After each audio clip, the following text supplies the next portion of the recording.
G.O.D Mezame yobu kikoe, or A Voice Calling for an Awakening, is a Japanese RPG first released in 1996 for Super Famicom.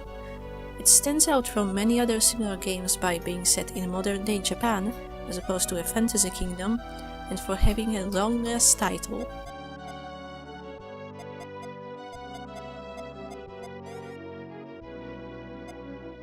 It follows the fate of a young boy, default name Gen, who in true RPG fashion sets off on a grand adventure to visit his grandmother in Hokkaido.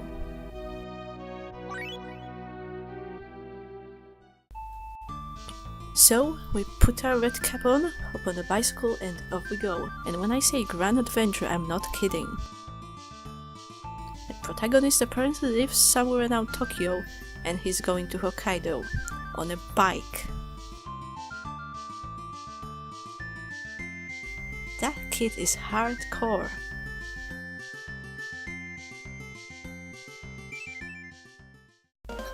On the way to Burma's, we stop by a small village.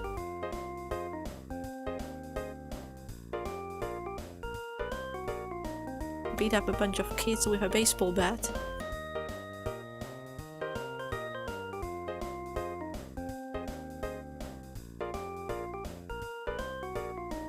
Climb up a holy mountain.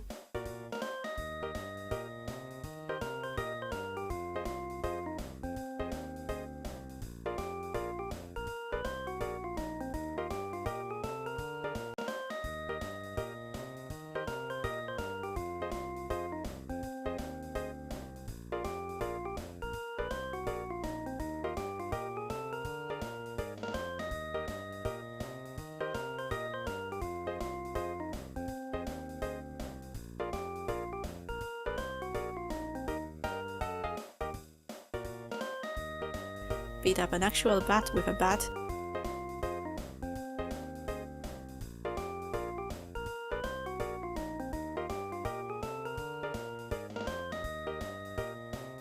And once we're done with all that,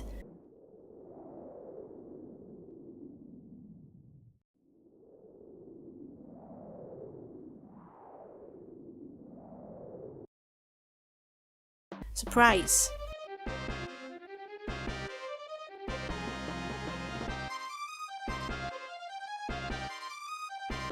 Aliens have invaded Earth.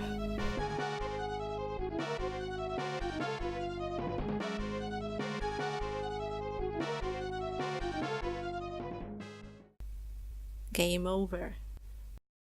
Nah, not really. It's just a title screen.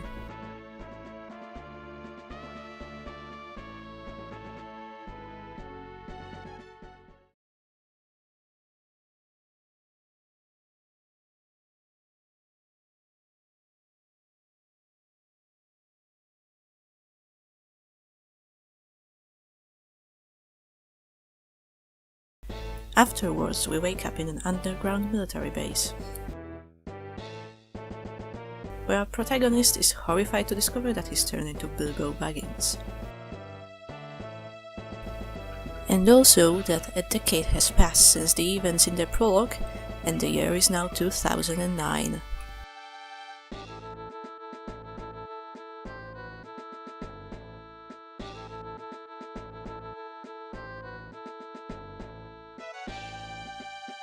Then we meet our wise old mentor, because every game needs one of these, who tells us to, what else, climb the exact same mountain that we've just gone through.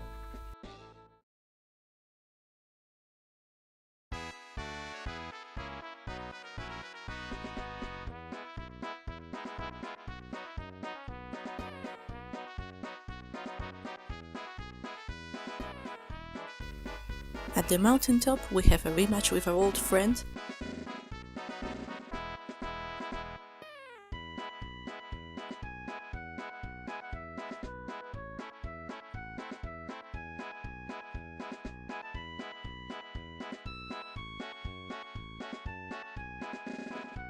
touch a weird pyramid, have a trippy cutscene, and learn that we have magic powers. Excuse me, I mean psychic powers. They're actually called Psycho in the menu. After all, this is sci-fi, not fantasy. Back at the base, guess what happened?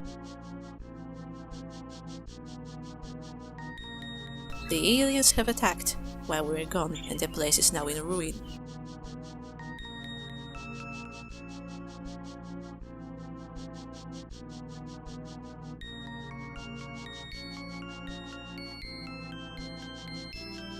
The professor, with his dying breath, tells us that we're the chosen one, obviously, and it's up to us to end the alien invasion.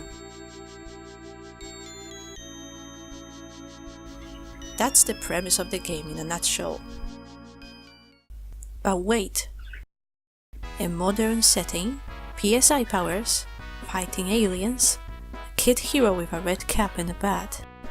Yeah, when described like that, this game starts to sound an awful lot like a certain very well-known SNES RPG.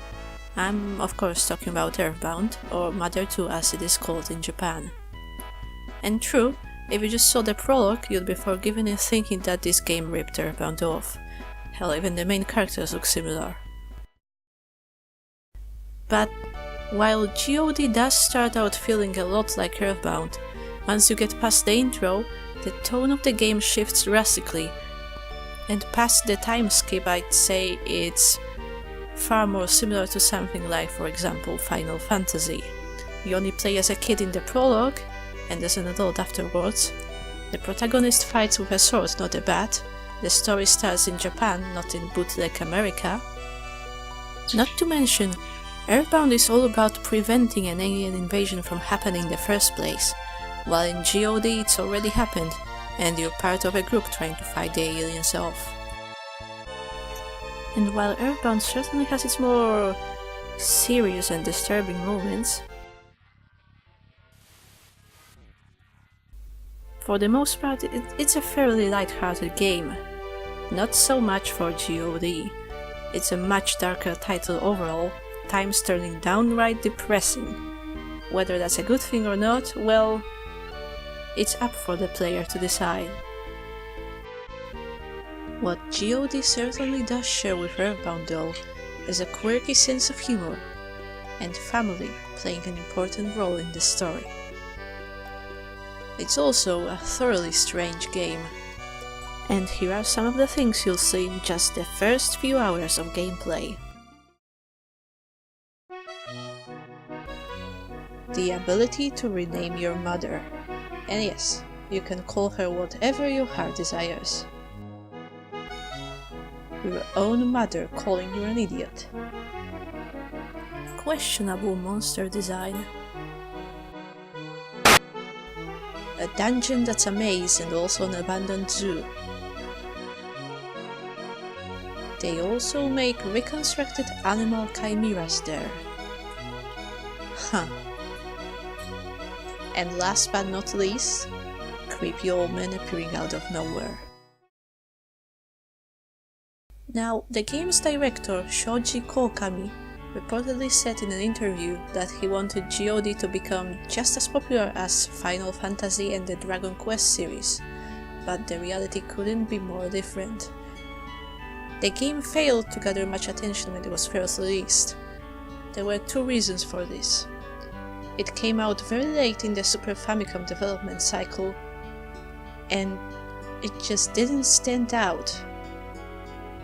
While the more sci-fi oriented story was regarded as interesting in between all the fantasy games, G.O.D is just kind of mediocre in all other aspects. The graphics are rather unappealing to look at, and yeah, I know it's SNES, but come on, you could have done better. I mean, just look at, I don't know, Chrono Trigger or Link to the Past. The music, composed by a guy called, and I'm not joking, His Excellency Demon, doesn't quite match the awesomeness of his name.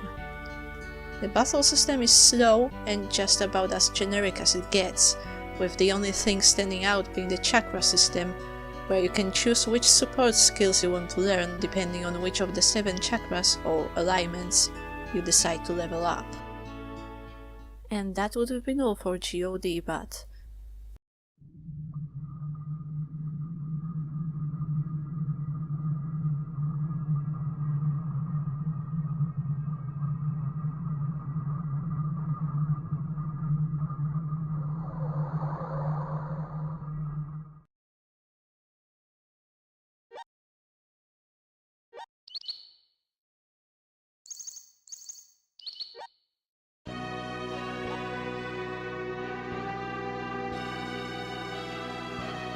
Surprisingly enough, it was eventually ported to the PS1.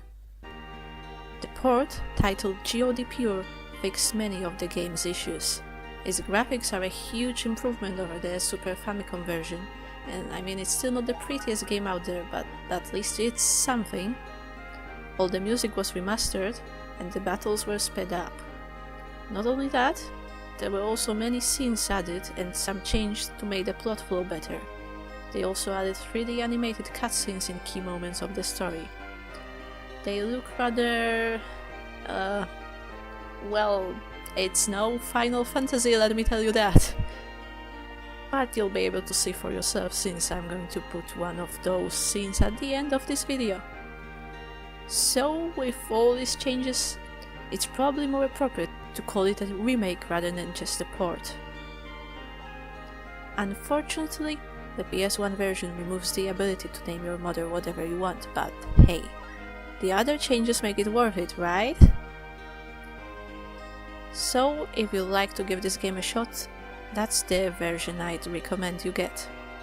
Of course, you have to keep in mind that this game was never released in English and there are no translation patches as far as I know.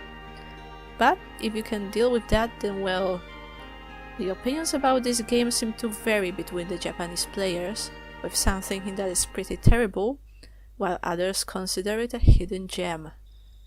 Who's right? Well, the only way to find out is to play for yourself.